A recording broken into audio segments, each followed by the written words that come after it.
Welcome back to Tao Holistic Wellness 5 Elements series. Today's topic, the officials of Earth, the stomach and spleen.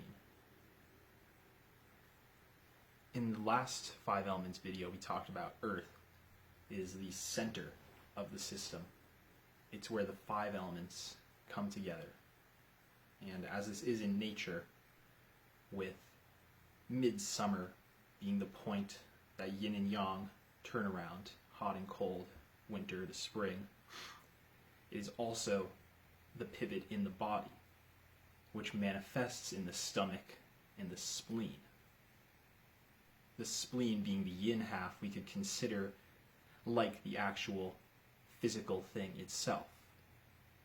And then the stomach being the yang is the energy that's turning the seasons. So the stomach is called the rottener and ripener of food and drink.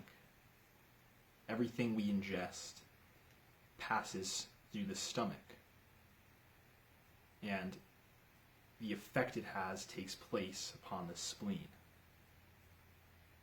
So the stomach would be the yang, masculine part, the motion and energy of the process, and the spleen would be the substance that's being transformed and moved. So the spleen is responsible for transportation minister. It tells everything where to go. The small intestine divvied up the nutrients into their respectful categories, and then the signals from the spleen tell the whole body what needs to go. Because the spleen is all about cycles. The cycles that the endocrine system and cells use to communicate with each other and inform each other, and what processes to activate and when. This is all considered the spleen in Chinese medicine. All the cycles. In fact, it's all of the relationships at once, because the spleen is the great mother. It's the divine feminine. It's the whole thing at once. And the stomach is the yang counterpart. There's a point on the stomach meridian called the celestial pivot. And this is a perfect expression of the stomach's job. We talked about how stagnation and phlegm can accumulate, and this is a spleen constitutional error. It's the stomach's job then to turn the crank and get that stuff moving again. And this is why it's tied directly to diet, because certain foods entering the stomach will create damp, and they will inhibit the function of stomach and spleen. Whereas some foods, you will tonify the stomach and spleen and make them function better or stronger or more quickly. On a psychological level, the stomach has a lot to do with presence of now and being a man in the moment. The active doing principle is all stomach, because the karma and whatever that's built up and aggregated from the past will stop you in your tracks, or you can have some gut and move through it. Because every season we've gotten a little bit older, the load seems a little bit heavier.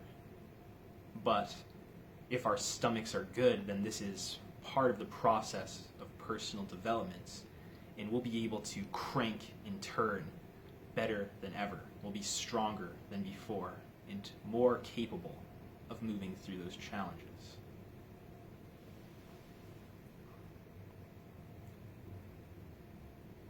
Some other interesting biochemical facts. So the Western medicine conception of the spleen is it's this organ on the left half of the body, and it holds extra blood. It has a reserve of oxygenated blood, and it also carries lymphatic cells. It's like a giant lymphatic node.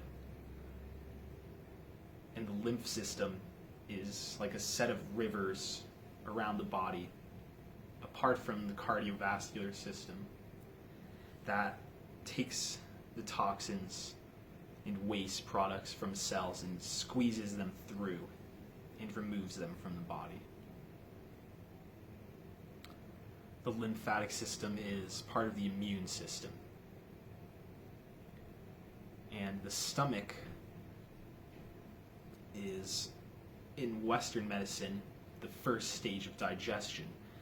We take in food in its closest to its raw form at that point, chew it up, and then when it's in the stomach, it moves around with acids and things that bond to the different nutrients to prepare them for further digestion and assimilation. But a more Eastern perspective, the stomach is everything that you take in. It's everything ingested from the world. The stomach is not just the first stage of digestion, it's the beginning and the end. It is the alpha and omega, so to speak. Whatever enters into the mouth is at the same time coming out of the spiritual mouth as we're saying what that thing is we're eating. And when you have a pure stomach, it will simply be the energy of the seasons themselves turning around the pivot. As in nature, so in the body.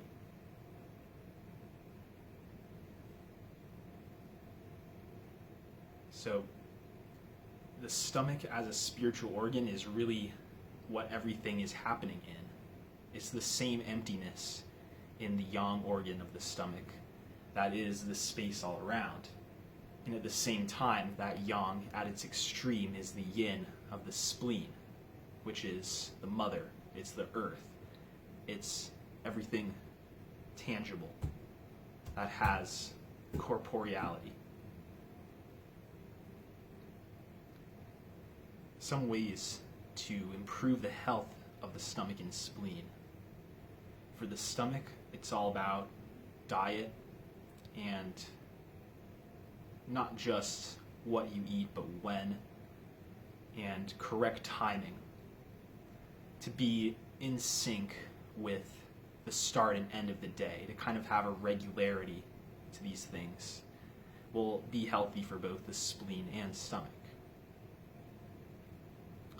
Another good way to help the spleen is to set intentions. As you eat, you think of something and you request the nutrients be added to that place. And then you will eat it and the spleen will carry out that order. So also very good for the stomach is physical activity. Like I said, that pure yang energy, which is in every motion, will get the crank moving, no matter what. That's why you can improve your creativity through physical exercise. You get the yang flowing and you get the pivot turning again, and the metabolism happening, and the spleen passes the waste through and gets it, the nutrients to the right place, and discards what you don't need for the season. So the stomach and spleen, two of the most important officials in the whole shebang. The center, the earth, and the stomach meridian is one of the biggest in the body. The spleen meridian is also significant, but that's a topic for another day. Thank you for watching, and enjoy the rest of your season.